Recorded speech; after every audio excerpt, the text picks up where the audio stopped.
কর্ম এবং ফল। মানুষের স্বভাব হলো এটাই যে তিনি নিজের প্রত্যেক পরিশ্রমের প্রতিফল প্রার্থনা করেন।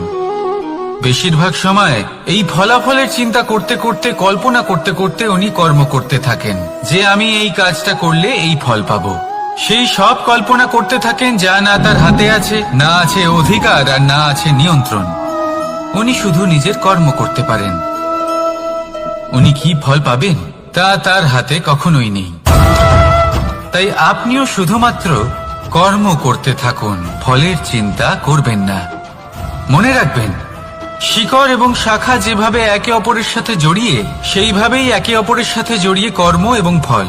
যেরকম কর্ম আপনি করবেন সেরকম ফল আপনি অবশ্যই পাবেন। তাই এই ফলের আশায় কর্মের সময় কখনোই নষ্ট করবেন না, কারণ যে ব্যক্তি সময় নষ্ট করেন, সময় সেই ব্যক্তিকে অবশ্যই নষ্ট করে দেয়। কর্ম করুন নিঃস্বার্থভাবে, ফলের চিন্তা করবেন না, আর আমার সাথে ভালোবেসে বলুন রাধা রাধা। দ্বিতীয় হলো আত্মবিশ্বাস। হেরে যাওয়া বস্তুও আবার জিতে নিতে পারবেন। যদি আপনার নিজের আত্মবিশ্বাস থাকে, তাহলে আপনি কখনো পরাজিত হবেন না। এবং তৃতীয় হলো অহংকার। জয়লাভ করার পরেও কিন্তু এটা আপনাকে পরাজিত করতে পারে। সেজন্য জীবনে সংঘবদ্ধ হন, আত্মবিশ্বাস রাখুন, কিন্তু কখনোই অহংকার করবেন না।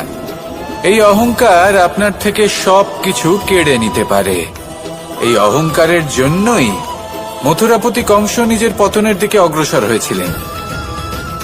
এই অহংকারকে ত্যাগ করুন আর আমার সাথে ভালোবেসে বলুন রাধা রাধা। আমরা যখনই কোনো গাছের চারা রোপণ করি, তখন সবার আগে পরীক্ষা করে দেখি যে যেখানে আমরা চারা রোপণ করতে চলেছি সেখানকার মাটি আদৌ উর্বর কিনা, সেই মাটি সেই চারাকে বাড়তে সাহায্য করবে কিনা।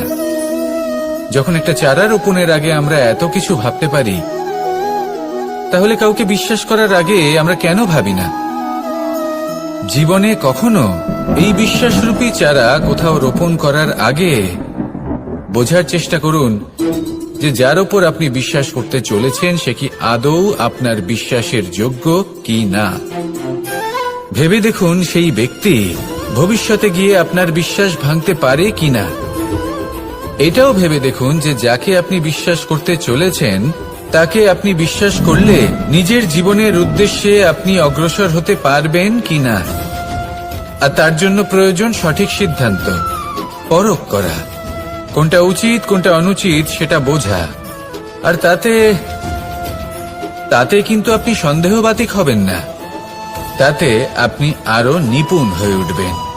তাই যদি আপনি নিপুণ হয়ে উঠতে চান, তাহলে বোঝার চেষ্টা করুন, পরখ করে দেখুন, কোনটা উচিত কোনটা অনুচিত বুঝুন। আর বিশ্বাস তখনই করুন যখন আপনি 100% নিশ্চিত হবেন যে সে বিশ্বাসের যোগ্য। আসুন আমার সাথে ভালোবেসে বলুন রাধা রাধা। এই সংসারে সব থেকে বেশি কঠিন কাজ কোনটা? তপস্যা করা, অর্থাৎ সব কিছু। কারণ যখন আপনি তপস্যা করেন তখন সেখানে আপনার ধৈর্য ভাঙার মতো কেউ থাকেন না, না কোনো বন্ধু, না কোনো আত্মীয়, না কোনো শত্রু, কেউ না। কিন্তু যখন আপনি এই সমাজে, এই পরিবারে থাকেন, কোনো না কোনো ব্যক্তি এসে আপনার ধৈর্যের বাঁধ ভেঙে দেওয়ার ক্ষমতা রাখেন। তারা আপনার ধৈর্যের বাঁধ ভেঙে দেয়, আর কখনো কখনো তারা অনিচ্ছাকৃতভাবেই সেটা করে থাকেন। কারণ তাদের মানসিকতা আপনার থেকে আলাদা, তাদের কর্ম আপনার থেকে আলাদা, তাদের দৃষ্টিভঙ্গি আপনার থেকে আলাদা, জীবন যাপন আপনার থেকে আলাদা। সেক্ষেত্রে আপনি ধৈর্যচ্যুত হন, প্রসন্নতা আপনার থেকে ছিনিয়ে নেওয়া হয়। সেই জন্য এই সংসারে, এই পরিবারের থেকেও ধৈর্য ধরে সামনে অগ্রসর হওয়া কোনো পর্বতের শিখরে গিয়ে তপস্যা করার থেকেও অনেক বেশি কঠিন। আর যে ব্যক্তি এই সমাজেই, এই পরিবারে, সেই সকল মানুষের মধ্যে থেকে গিয়েও ধৈর্য ধরে অগ্রসর হতে থাকেন, যারা এই কাজটা শিখে নিতে পারেন, তারাই কিন্তু জীবনে আনন্দ লাভ করতে পারেন। এই ধৈর্যই শেষে আপনার জীবনে প্রসন্নতা বহন করে আনবে। তাই ধৈর্য ধরে জীবনের পথে অগ্রসর হন আর আমার সাথে ভালোবেসে বলুন রাধা রাধা। রাধা কখনো কখনো আমার জন্য বড়ই সুগন্ধি আতর নিয়ে আসে, পারিজাত ফুলের মালা নিয়ে আসে আমার প্রসাধন করবে বলে, এবং আমার সব থেকে বেশি প্রিয় মাখন নিজে হাতে বানিয়ে পিষে নিতে হয়। তারপরে তার থেকে যে রস নিঃসৃত হয় সেই মনে রাখবেন, আপনি হলেন সেই দুধ যাকে মন্থন সহ্য করতে হবে মাখন হয়ে ওঠার জন্য। মনে রাখবেন, আপনি হলেন সেই ফুলের মতন যাদের পিষ্ট হতে হবে সুগন্ধি আতর হয়ে ওঠার জন্য, যাকে এই সংসার পছন্দ করে। কখনো কখনো জীবনে আপনার সাথে খারাপ শুধুমাত্র এই কারণে ঘটে যাতে আপনার শ্রেষ্ঠ রূপ এই সংসারের সামনে আসতে পারে। শুধুমাত্র কঠিন পরিস্থিতি এবং বিপদকে একটা সুযোগ হিসেবে দেখার চেষ্টা করুন। আপনার জন্য এই সংসার বদলে যাবে, সংসারকে দেখার দৃষ্টিভঙ্গি পাল্টে যাবে, আপনার ভাগ্য পাল্টে যাবে, আর এই মন প্রসন্ন হয়ে বলবে রাধা রাধা। পাশা নামক এই খেলাটি আপনারা নিশ্চয়ই খেলেছেন, না খেলে থাকলে দেখেছেন, আর যদি দেখেও না থাকেন তাহলে নিশ্চিত রূপে শুনেছেন। মহাভারতের এই মহাযুদ্ধ কোথাও না কোথাও এই পাশা নামক খেলার কারণে হয়েছিল। পাশার এই বিচিত্র খেলা, দান, এইসবের কারণে কেউ নিজের মাথায় রাজ মুকুট পরিধান করেছিলেন, আবার সেখানে এই পরাজিত হওয়ার জন্য কাউকে বনবাসও ভোগ করতে হয়েছিল। কিন্তু এই খেলা সমাপ্ত হওয়ার পরে সমস্ত ঘুঁটি আর এই পাশার ছক একই পুটলিতে স্থান পেল। এটাই হলো আমাদের জীবন। এই সংসারে আমরা জয় পরাজয়ের বিষয়ে এতটাই ভাবি, এত চিন্তা করি যে এই জীবনের খেলার আনন্দটাই উপভোগ করতে পারি না। আর অবশেষে কি হয়? কেউ জয়ী হন, কেউ পরাজিত হন, কিন্তু দুজনেই একই স্থানে পৌঁছে যান। প্রত্যেক ব্যক্তি মৃত্যুর পরে একটি নির্দিষ্ট স্থানেই পৌঁছতে বাধ্য,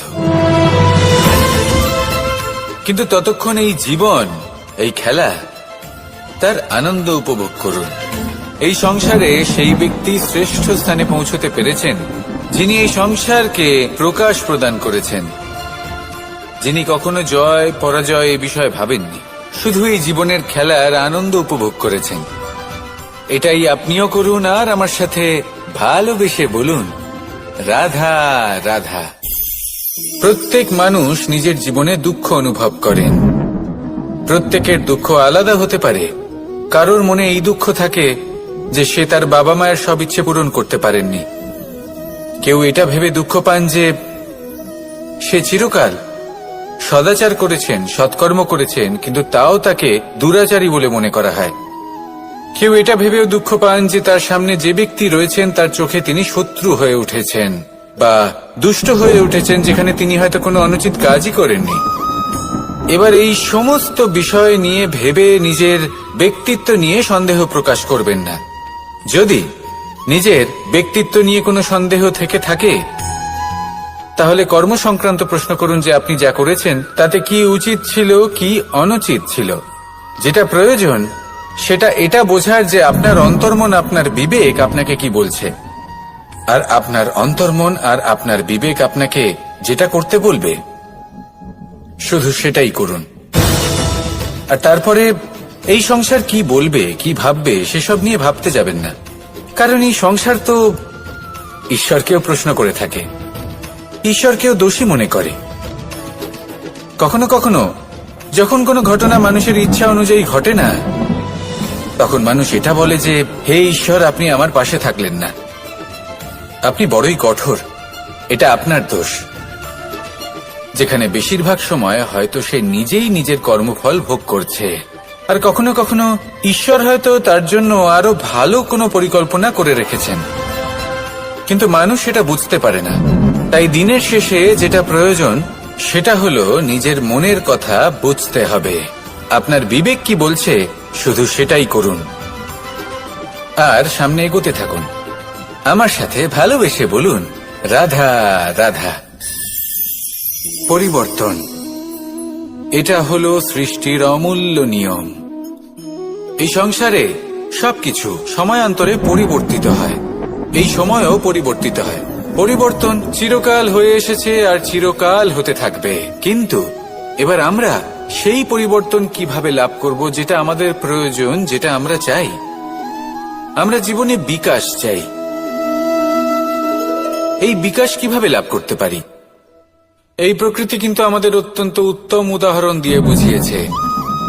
একটি বিন্দুর উদাহরণ দিয়েছে যা ভবিষ্যতে একটা বিশাল নদীর আকার ধারণ করে। এটা কিভাবে হয়?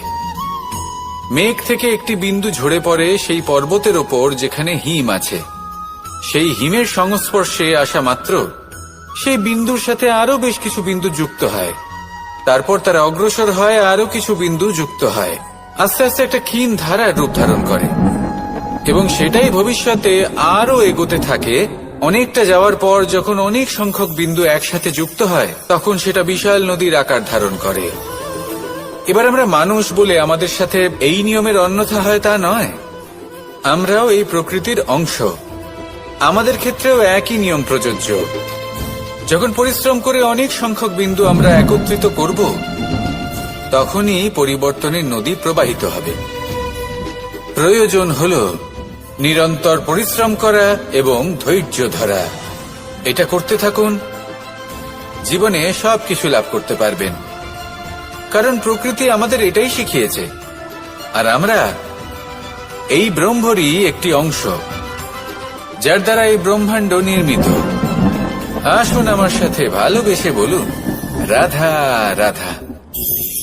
কখনো এই প্রকৃতির দিকে তাকিয়ে থাকবেন। এই প্রকৃতি অনেক ধরনের শিক্ষা দেয়। কোন একটা গাছকে দেখুন কিভাবে সে মাটি থেকে জল শুষে নেয়।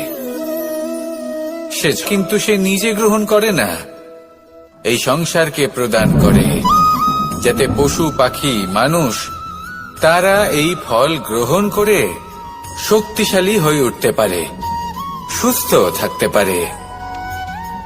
সেভাবেই নদী, সরোবর এরা নিজেরাও কিন্তু নিজেদের জল গ্রহণ করে না, মাটিকে প্রদান করে, পশু পাখিকে প্রদান করে। সূর্য নিজেও নিজের জন্য প্রজ্বলিত হয় না, সে প্রকাশ ছড়িয়ে দিতে চায় আমাদের সবার কাছে, সে আলো পৌঁছে দিতে চায়। এই প্রত্যেকের কর্মে পরমার্থ নিহিত আছে, আর সেই জন্যই এদের সকলকে পুজো করা হয়। তাই মনে রাখবেন, আপনার কাছে জীবন যাপনের অতিরিক্ত যা কিছুই আছে তা পরমার্থের জন্য। তাহলে তার সদ্ব্যবহার করুন আর আমার সাথে ভালোবেসে বলুন, রাধা রাধা। আমরা প্রত্যেকেই অবশ্যই এই দোষ চাপিয়ে দেন যে এদের জন্যই এই সমস্যা এসেছে। এবার যদি আমি আপনাকে কোনো পরামর্শ দিই তাহলে এটাই বলবো যে দৃষ্টিভঙ্গি পাল্টে দেখুন। এই দৃষ্টিভঙ্গি দিয়ে দেখুন যে এই সংসারে যে সমস্যায় আসুক না কেন তার জন্য কেউ দোষী নয়, না আপনি না অন্য কেউ। এই পুরো খেলাটাই আপনার মানসিকতা, আপনার দৃষ্টিভঙ্গি, আপনার মনের। কিভাবে বোঝাচ্ছি? যখন আমাদের মন শক্ত থাকে তখন কঠিন থেকে কঠিনতর পরিস্থিতিও আমাদের জীবনে খুব বেশি হলে প্রতিস্পর্ধা হয়ে থেকে যায়। সেখানে যদি আমাদের মন দুর্বল থাকে তখন অল্প কঠিন পরিস্থিতিও আমাদের কাছে খুব বড় সমস্যা হয়ে যায়, তাই না? একটা শক্ত মন কঠিন পরিস্থিতিকে প্রতিস্পর্ধা হিসেবে দেখে আর তার মধ্যে ওটা সুযোগ খুঁজে নেয়। আমাদের শুধু এটাই করতে হবে। এই সংসারে অন্য কাউকে দোষী মনে করলে আপনার সমস্যা দূর হয়ে যাবে না। সেই জন্য এই সংসারকে দোষ দেওয়ার বদলে এই সমস্যার মূলে চলে যান, সেটাকে বুঝুন, নিজের এই মনকে শক্ত করে তুলুন। যদি আপনার মন শক্তিশালী হয় তাহলে এই সংসারে অনেক বড় বড় কঠিন থেকে কঠিনতর পরিস্থিতিও যদি আসে, আপনার জীবনে যতই বড় বড় সমস্যা আসুক না কেন আপনার লক্ষ্য লাভে বাধা দিতে পারবে না। আসুন আমার সাথে ভালোবেসে বলুন, রাধা রাধা।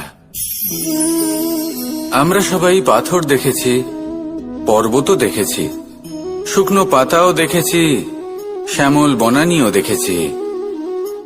কখনো ভেবেছেন পাথরের অস্তিত্ব কিন্তু ততক্ষণ পর্যন্ত যতক্ষণ সে পর্বতের গায়ে আটকে থাকে। যখন সেই পর্বত থেকে সেই পাথর ভিন্ন হয়ে যায় ও নিজের অস্তিত্ব হারিয়ে ফেলে। আস্তে আস্তে কখনো পাথর কেটে বা কখনো পিষ্ট হয়ে সেই পাথর আস্তে আস্তে মাটিতে পরিণত হয় এবং পূর্ণরূপে নিজের অস্তিত্ব হারিয়ে ফেলে। এটাই পাতার সাথেও হয়। এই পাতা যতক্ষণ গাছের ডালের সাথে যুক্ত ততক্ষণ তার অস্তিত্ব থাকে। যখনই ডাল থেকে বিচ্ছিন্ন হয় সেও নিজের অস্তিত্ব হারিয়ে ফেলে। আর এটাই আমাদের সাথেও হয়। যতক্ষণ আমরা নিজেদের আপনজনের সাথে যুক্ত থাকি আমাদের অস্তিত্ব বজায় থাকে। যখন আপনজনদের সাথে সম্পর্ক ছিন্ন করি তখন আমরাও আমাদের অস্তিত্ব হারিয়ে ফেলি। এবার এই সংসারের প্রত্যেক ব্যক্তি স্বতন্ত্র থাকতে চান, আর অনেক ব্যক্তি স্বতন্ত্র থাকবেন বলে আপনজনদের দূরে করে দেন আর তাদের সাথে এই সম্পর্ক ছিন্ন করেন। এটা কি সত্যি প্রয়োজন? আপনজনদের সাথে সম্পর্ক ছিন্ন করে নিজের অস্তিত্ব হারিয়ে ফেলা প্রয়োজনীয়, নাকি আপনজনদের সাথে সম্পর্ক বজায় রেখে নিজেদের স্বতন্ত্র করে রাখা সেটা আবশ্যক? নির্বাচন আপনারই। আসুন আমার সাথে ভালোবেসে বলুন, রাধা রাধা। আপনি কি কখনো নৌকা যাত্রা করেছেন?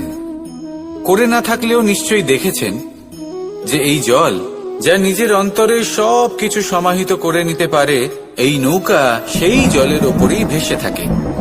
কোনো তফাৎ হবে না যে সেই ছিদ্র ছোট নাকি বড়, নৌকা ডুবে যাবে। এই ছিদ্র হলো আমাদের জীবনে আমাদের অপগুণ, আমাদের দোষ, আমাদের বিকার। কখনো এটা ভাববেন না যে এই দোষ খুবই ছোট, এতে কিছুই যাবে আসবে না। না, সেই ছোট দোষ, সেই ছোট বিকার যদি সেটাকে শুধরে না নেন তাহলে সেটা আপনাকে আপনার পতনের দিকে নিয়ে যাবে। শেষ পর্যন্ত এটা আপনার উপর নির্ভরশীল যে আপনি কি চান। আপনার জীবনের এই নৌকা এভাবেই ডুবে যেতে দেখবেন, নাকি নিজেকে শুধরে নিয়ে সেই নৌকার সেই ছিদ্রটাকে ভরিয়ে তুলতে চাইবেন? নির্বাচন আপনার। আসুন আমার সাথে ভালোবেসে বলুন, রাধা রাধা। জল, জলই পৃথিবীতে বেঁচে থাকার জন্য আবশ্যক তো বটেই, কিন্তু এই জল আমাদের একটা অত্যন্ত গুরুত্বপূর্ণ শিক্ষা প্রদান করে। কখনো এই জলকে দেখেছেন?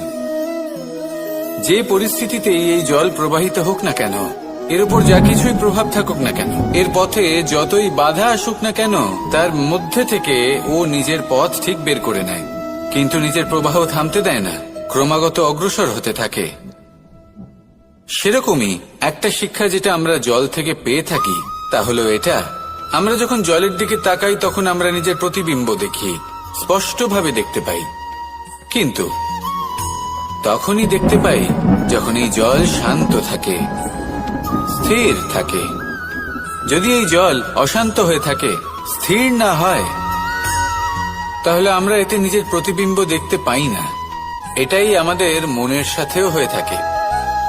যখনই জীবনে কোনো সংকট আসে, যদি আমরা শান্ত মনে, স্থির মনে সিদ্ধান্ত নিই, তাহলে সেটা এমন একটা শীতল সিদ্ধান্ত হবে যেটা আমাদের ভবিষ্যৎকে একটা শ্রেষ্ঠ স্থানে নিয়ে যাবে।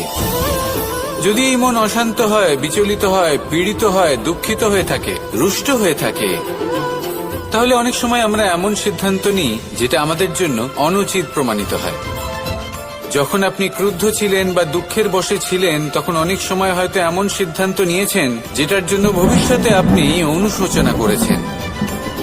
এবার দেখুন, এই আবেগগুলো থেকে আমরা পালাতে পারবো না, কিন্তু এই আবেগগুলো আপনার উপর কতটা প্রভাব ফেলবে সেটা আমরা অবশ্যই ঠিক করতে পারি। এই মনকে আমরা নিয়ন্ত্রণ করতে পারি। এটাই করুন, চিন্তা করুন, এই মনকে শান্ত রাখুন, স্থির হতে চেষ্টা করুন, আর তারপরে সিদ্ধান্ত নিন। আসুন আমার সাথে ভালোবেসে বলুন, রাধা রাধা। এই সংসারে ভোগ দ্বারা প্রদত্ত এই উপহারের বিষয়ে ভাবুন, এই জীবনের বিষয়ে ভাবুন। ঠিক যেমন বিশ্বাস ভঙ্গ হলে কোনো ব্যক্তি আমাদের কাছে অপরিচিত হয়ে যান, ঠিক সেরকমই শেষ নিঃশ্বাস ত্যাগের পর এই শরীরও আমাদের কাছে পরই হয়ে যায়। তাই এই শরীর থাকাকালীন শ্রেষ্ঠভাবে একে সদ্ব্যবহার করুন, এই জীবনে শ্রেষ্ঠ কর্ম করুন, আর এই জীবনকে শ্রেষ্ঠভাবে যাপন করার জন্য কিছু কথা বোঝা প্রয়োজনীয়। যদি আপনি কারোর প্রশংসা করেন তাহলে পূর্ণ হৃদয় দিয়ে করুন। যদি আপনি হস্তক্ষেপ করে থাকেন তাহলে মস্তিষ্ক দ্বারা করুন। যদি আপনি সমীক্ষা করেন যে আপনার এই জীবন কিন্তু অনিশ্চিত কাল পর্যন্তই আছে, কতক্ষণ আছে সেটা কেউ জানে না, তাই কিছু মুহূর্ত যেটা যাপন করতে আমরা এখানে এসেছি সেখানে ক্রোধ, অহংকার, ঈর্ষা, এইসব আবেগের কি গুরুত্ব বলুন তো? এগুলো ত্যাগ করুন। মানুষকে ক্ষমা করতে শিখুন। আস্তে আস্তে বিশ্বাস করতে শিখুন। এই সংসারে নিঃস্বার্থভাবে প্রেম করতে শিখুন আর সবার মধ্যে আনন্দ বিতরণ করুন। তাই এই সব গুণ যদি আপনি আত্মসাৎ করতে পারেন তাহলে আপনার জীবনে শুধু আনন্দ এবং আনন্দই বিরাজমান হবে। আসুন আমার সাথে ভালোবেসে বলুন, রাধা রাধা। এই ব্রহ্মাণ্ড কত বৃহৎ, তাই না? যার সম্মুখে এই পৃথিবীকেও একটা বিন্দুর মতো মনে হয়। আর এই পৃথিবীতে আমরা কে হই, আমাদের আকার কিরকম, আমাদের অস্তিত্বই বা কি? যখন আমরা এভাবে ভাবি তখন মনে হয় আমরা কিছুই নই। তা আমরা যখন কিছুই নই তাহলে আমরা এত চিন্তা করি কেন? কি ভেবে ভয় পাই? কাকেই বা এত ভয় পাই? কে আমাদের মারতে পারে আর কেই বা আমাদের জন্ম দেবে? আত্মার আসলে না কখনো জন্ম হয় আর না কখনো মৃত্যু। আত্মা শুধুই শরীর বদল করে। আপনি, আমি, আমরা সকলে এই শরীর নয়, আমরা হলাম আত্মা, যা হলো পরম আত্মার পরম অঙ্গ। সেজন্য মনে রাখবেন, বাইরের কোথাও দেখবেন না, নিজের অন্তরের গভীরে গিয়ে দেখুন, আত্মাকে উপলব্ধি করতে শিখুন। ক্লেশ, ভয়, চিন্তা, এই সব কিছুর থেকে নিজেকে দূরে রাখুন, তাহলেই উপলব্ধি করতে পারবেন পরমাত্মাকে। তাহলে আসুন আমার সাথে ভালোবেসে বলুন, রাধা রাধা। পরিবর্তন এই সংসারের শাশ্বত নিয়ম। কোন রাজা নেই যিনি চিরকাল রাজা থাকেন, কোন ধনী ব্যক্তি নেই যিনি চিরকাল ধনী থাকবেন। এই সংসারে সূর্যের স্থান নেওয়ার জন্য চন্দ্রিমার আগমন ঘটে। কোন স্থান যাকে পতিত বলা হয়েছিল সেখানে মহল তৈরি হয়েছে।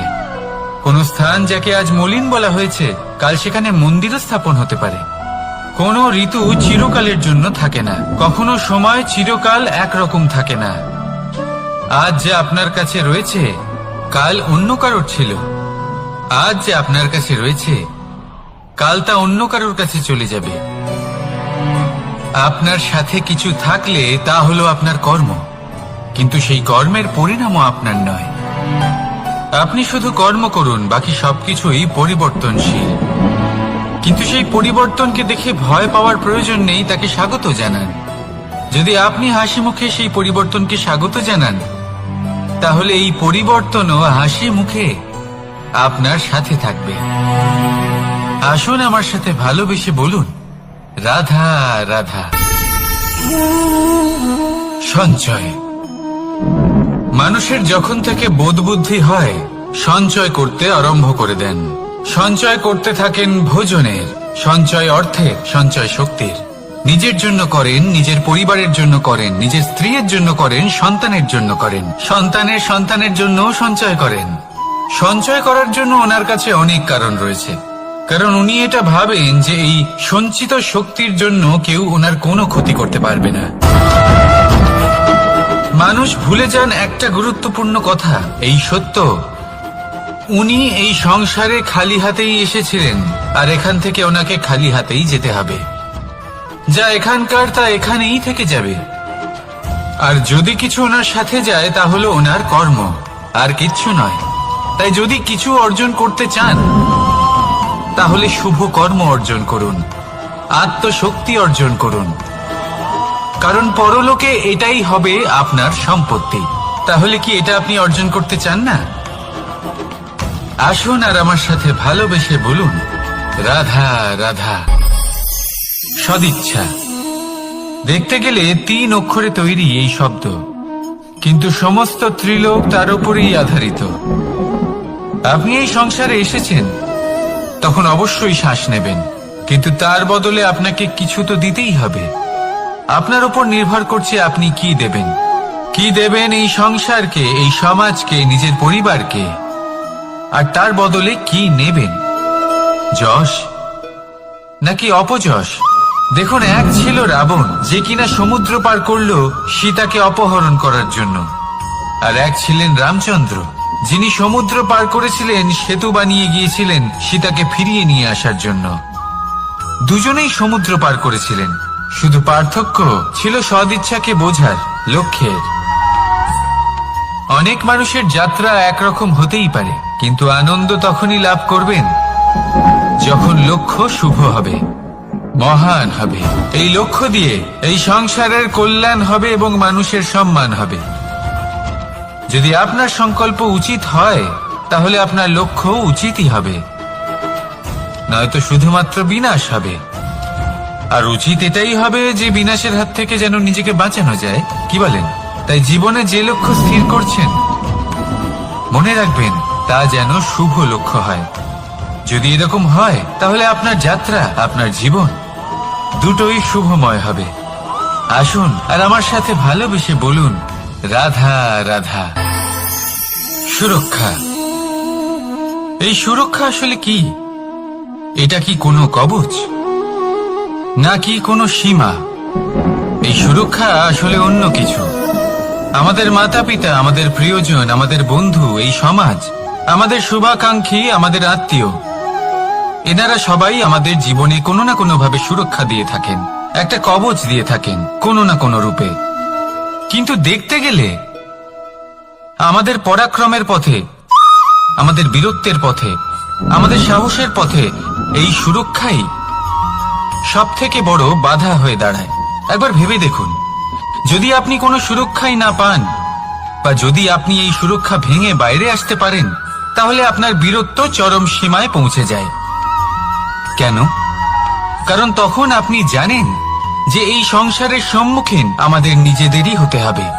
আপনি বুঝে যান যে শত্রুর সম্মুখীন এবার নিজের বলের দ্বারা, নিজের পরাক্রমের দ্বারা, নিজের সাহসের দ্বারা করতে হবে। আর তখন আমাদের মনের মধ্যে এই শক্তি জাগ্রত হয়। এই শক্তি অন্তরেই বসবাস করে। শুধু এটা চিনে নিতে হবে, একে জাগ্রত করতে হবে। আর এটা সুরক্ষা ভেঙে যাওয়ার পরেই সম্ভব হয়। আর যারা নিজের শক্তি সম্পর্কে জানেন, যিনি নিজেই জানেন তিনি কতটা শক্তিশালী, তিনি নিজেই নিজের সুরক্ষা কবচ চিরকালের মতো ভেঙে ফেলে দেন, ঠিক কর্ণের মতো। আর তারপরে দেখুন, আপনার পরাজয় হোক বা বিজয়ী হোক না কেন, সেটাই অনেক বড় হয়, সেটাই প্রশস্ত হয়ে থাকে। সেই জন্য ত্যাগ করুন নিজের ভয়কে, নিজের আশেপাশের এই সুরক্ষা চক্রকে ভেঙে ফেলুন, আর সম্মুখীন হন এই সংসারের নিজের শত্রুর সম্মুখীন হন। পরাক্রমের এই অঙ্কুর, তা অঙ্কুরিত হওয়ার জন্য বীজের উপরের এই কবচ, এটা ভেঙে যাওয়া অতি আবশ্যক। আসুন আমার সাথে ভালোবেসে বলুন, রাধা রাধা। যখন আমরা হাঁটতে থাকি আর আমাদের পায়ে কাঁটা বিঁধে যায়, তখন মুখ দিয়ে আহ বেরিয়ে আসে, কান্না চলে আসে, আর অনেক সময় অভিশাপও বেরিয়ে আসে। কিন্তু আমরা কি কখনো এটা এইভাবে দেখেছি, এইভাবে ভেবেছি যে আমরা যে পথে চলেছি সেই পথে কাঁটা বিঁধেছে, নাকি আমরা সেই পথ নির্বাচন করেছি যাতে শুধুই কাঁটা রয়েছে? নাকি আমরা এভাবে ভেবে দেখেছি যে এই কাঁটা আমাদের কষ্ট দিতে এসেছে, নাকি এটা আমরাই বিছিয়ে রেখেছিলাম? সাবধান থাকা উচিত ছিল, কারণ কাঁটা বিঁধলে যন্ত্রণা হবে, চিৎকার করে ফেলতে পারি, মুখ থেকে অভিশাপও বেরিয়ে আসতে পারে। কিন্তু এই অভিশাপ শুধুমাত্র আমাদের তরফ থেকে অভিশাপ হয়, সামনের ব্যক্তিটির ওপরও নির্ভর করে। এবার সেই ব্যক্তি যদি এমন হয় যে ভুল আর কাঁটা এই দুই সমানভাবে গ্রহণ করতে পারে, তার কাছে অভিশাপও বরদানে পরিণত হয়। শেষ পর্যন্ত ব্যাপারটা দাঁড়ায় ভাবনা, চিন্তা, দৃষ্টিভঙ্গির ওপর। কারণ আপনার এই ভাবনাই সত্যি হয়ে সামনে আসে। সেই জন্য এই ভাবনা, চিন্তা, মানসিকতাকে গুরুত্ব সহকারে দেখবেন। এই বিবেচনা নিয়ে বিবেচনা করতে শিখুন। আমার কথার অর্থ হলো যে জীবনে যখন এরকম কিছু একটা ঘটবে, তখন ভেবে দেখুন যে এরকম কেন হলো, আপনি কি এমন কোনো কর্ম করেছিলেন যার কর্মফল এটা? এমন কোনো কাজ যা অনুচিত ছিল, অসত্য ছিল, যা অভদ্রতার কারণ ছিল? ভেবে দেখা প্রয়োজন। দেখুন, ইচ্ছে হলো আপনার যে আপনি কি করতে চান, ভাবনা আপনার, সত্য আপনার, জীবন আপনার, সিদ্ধান্ত আপনার। আসুন আর আমার সাথে ভালোবেসে বলুন, রাধা রাধা। সময়, এই সময় আসলে কি? এই সময় একটা সরল রেখা তো কখনোই নয়। সময় হলো একটা চক্র, যেখানে এর আদি সেখানেই হলো এর অন্ত, আর যেখানে তা শেষ হয় সেখান থেকেই তার শুরু হয়। এই সময় একটা অত্যন্ত বিচিত্র চিন্তা, বিচিত্র ভাবনা, একটা বিচিত্র বস্তু যা কেউ বুঝতে পারেন না।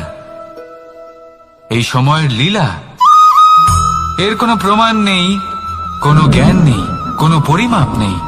শুধু এটুকু আমরা জানতে পারি, যেখানে শেষ হবে সেখান থেকে একটা নতুন সূচনাও হবে। যা আজ আপনার কাছে আছে কাল অন্য কারোর কাছে যাবে, তারপরে তার কাছ থেকেও অন্য কারোর কাছে যাবে, তারপরে তার থেকেও ছিনিয়ে নেওয়া হবে। এই নিয়তির একজনের কাছ থেকে অন্যজনের কাছে আদান প্রদানের এই সময় হলো আপনার সময়। এই সময়ের সদ্ব্যবহার করুন, এই সময়কে বাঁচুন। আপনাকে শুধু এটাই সুনিশ্চিত করতে হবে যে আপনি কোন পক্ষে আছেন। আর সত্যি বলতে কি, আপনার জীবনের পরিণাম নির্ভর করে আপনার নির্বাচনের ওপর। আপনি কোন পক্ষ নির্বাচন করছেন? তাহলে মনে রাখবেন, জীবনে সেই পক্ষই নির্বাচন করবেন যা চয়ন করার পরে আপনি সুখ অনুভব করবেন, আপনি সন্তোষ লাভ করবেন, প্রসন্নতা লাভ করবেন। আর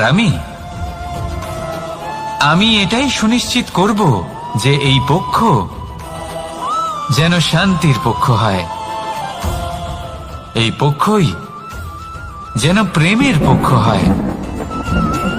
তাহলে চিন্তা করবেন না, আর আসুন আমার সাথে ভালোবেসে বলুন, রাধা রাধা। দৃষ্টি আর দৃষ্টিভঙ্গি, এই সমগ্র লীলা হলো এই দুইয়ের। বিচিত্র হতে পারে, কিন্তু এটাই সত্যি। এবার আপনাকে একটা উদাহরণ দিয়ে বোঝাই। অনেক সময় আপনি কোনো ব্যক্তিকে এটা বলতে শুনবেন যে আমি আমার নিজের উপরে গর্ব করি, আমি নিজেকে নিয়ে গর্ব করি, আমি খুব ভালোভাবে আমার মা বাবার সেবা করি, ওনাদের আমি সবসময় সুখী রাখি, ওনাদের আমি একটা বাড়ি দিয়েছি, সকল সুখ সুবিধা দিয়েছি, ওনাদের জীবনে প্রত্যেক জিনিস দিয়েছি আর দেব যা তাদের প্রয়োজন। এবার আমাকে বলুন যে আপনি কে হন? আপনি হলেন সেই বীজ যা আপনার মাতা পিতা রোপণ করেছেন। আপনার মা বাবাই আপনাকে এই সংসারে জন্ম দিয়েছেন। এবার এইসব কথার কি তাৎপর্য? এই হলো সেই ব্যক্তির দৃষ্টিভঙ্গি। এবার দেখা যাক এই প্রকৃতি আমাদের কি শেখায়। কখনো কোনো গাছকে দেখবেন, যখন সেই গাছে ফল আসে, সে মালিকে এটা বলে না যে দেখো আমি তোমাকে ফল খেতে দিচ্ছি। সেই বৃক্ষ এটা বলে না যে দেখো আমি তোমায় আহার করতে দিচ্ছি, কারণ ও জানে যে এটা হলো সেই মালির পরিশ্রম, এটা হলো তারই কর্মের ফল, আর এটা তারই পাওয়া উচিত। সে বলে যে তোমার জিনিস তোমাকেই অর্পণ করলাম, এ আমার জিনিস নয়। ও জানে সেই মালির গুরুত্ব আসলে কি, এটা হলো তার দৃষ্টিভঙ্গি। সেই জন্য আপনি জীবনে কোন ব্যক্তির মধ্যে, কোন পশু পাখির মধ্যে, কোন প্রাণীর মধ্যে, কোন পরিস্থিতিতে, কোন আবেগের মুহূর্তে কি দেখতে পাচ্ছেন, সেটা আপনার দৃষ্টিভঙ্গির উপরে নির্ভর করছে। তাই নিজের মনে ধনাত্মক ভাব জাগ্রত করুন, শুভ চিন্তা নিয়ে আসুন। এই ভাবনাই সত্য হয়ে সামনে আসবে। এই দৃষ্টিভঙ্গি এমন হয়ে যাবে যে আপনার জীবনে সবকিছুই শুভ হবে। তাহলে আসুন আর আমার সাথে ভালোবেসে বলুন, রাধা রাধা। প্রতিশোধ অথবা কাউকে দুঃখ দেওয়ার ভাবনা, যদি এটা আপনার মনে থাকে, তাহলে আপনি নিজের মনেই যন্ত্রণার একটা বিশাল বৃক্ষ রোপণ করছেন, এটা মনে রাখবেন। কারণ কাউকে দুঃখ দেবার এই ভাবনা, এটা হলো সেই বীজ যা আপনার মনেই পতিত হবে। আপনার মনেই অঙ্কুরিত হবে, আর আপনার মনেই একটা বিশাল বৃক্ষরূপে বেড়ে উঠবে। জীবন আপনার, কর্ম আপনার, কাউকে দুঃখ দেবার ভাবনা আপনার ছিল। এই বৃক্ষ হলো আপনার, তাই এর ফলও আপনিই পাবেন, যা গ্রহণও আপনাকেই করতে হবে। মনে রাখবেন, যে মানুষ এটা ভাবে যে আমি ওকে দুঃখ দেব, ওকে কষ্ট দিতে চাই আমি, সেই মানুষই দুঃখ আর কষ্ট পেয়ে থাকে। যদি সেই জায়গায় আপনি এটা ভাবেন যে আমি কাউকে সুখী করে তুলতে চাই, কাউকে সুখ প্রদান করতে চাই, তাহলে তারও বীজ আপনার মনেই রোপণ হবে, বৃক্ষে পরিণত হবে, যার ফলও আপনিই পাবেন। এখানে বিষয়টা হলো শুধু মানসিকতার চিন্তা, যা সত্য হয়ে আপনার সামনে আসে। তাহলে এই মানসিকতা শুভ করুন, সবার জন্য মঙ্গল কামনা করুন।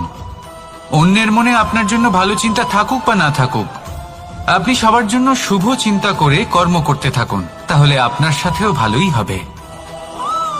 তাহলে আসুন আর আমার সাথে ভালোবেসে বলুন রাধা। বন্ধু আর শত্রু, প্রত্যেকের জীবনের একটা বড় অংশ এর উপরে নির্ভরশীল হয়ে থাকে।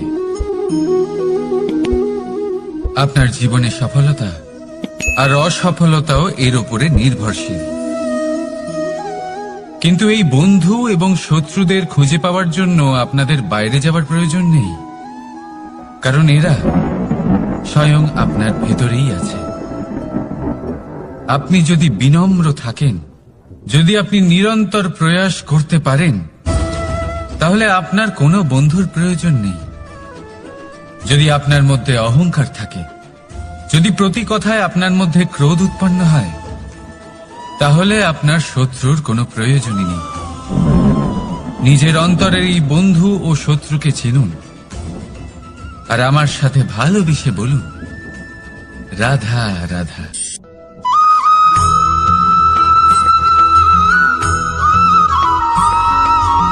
সংসারে সকলে উঁচুতে উঠতে চায়, কেউ নত হতে চায় না। সবাই এটা মনে করে যে নত হওয়ার অর্থ হলো তাদের আত্মসম্মান এবং অহংবোধের বিরুদ্ধাচরণ করা। তাদের মনে হয় যে যদি আমরা নত হই, সংসার আমাদের দুর্বল মনে করবে, তাদের শৌর্য এবং তাদের ব্যক্তিত্বের অপমান হবে। কিন্তু এটা কি সত্যি? প্রত্যেকবার নত হওয়ার অর্থ কি সম্মানহানি হওয়া? কখনোই নয়। আপনি নিজের জীবনকেই দেখে নিন, আপনার কোনো অমূল্য জিনিস যদি নিচে পড়ে যায়, তাহলে তাকে কিভাবে তোলেন? সেই বস্তুকে তোলার জন্য আপনাকে নত হতেই হবে। আপনি বড়দের আশীর্বাদ কিভাবে লাভ করেন? আপনি নত হয়ে তবেই তাদের আশীর্বাদ লাভ করতে পারেন, তাই না? ভেবে দেখুন, আপনি একটা পথে হাঁটছেন, আপনি দেখতে চাইছেন যে আপনি সঠিক পথে হাঁটছেন কিনা, পায়ের নিচে কাঁটা পড়ে আছে কিনা।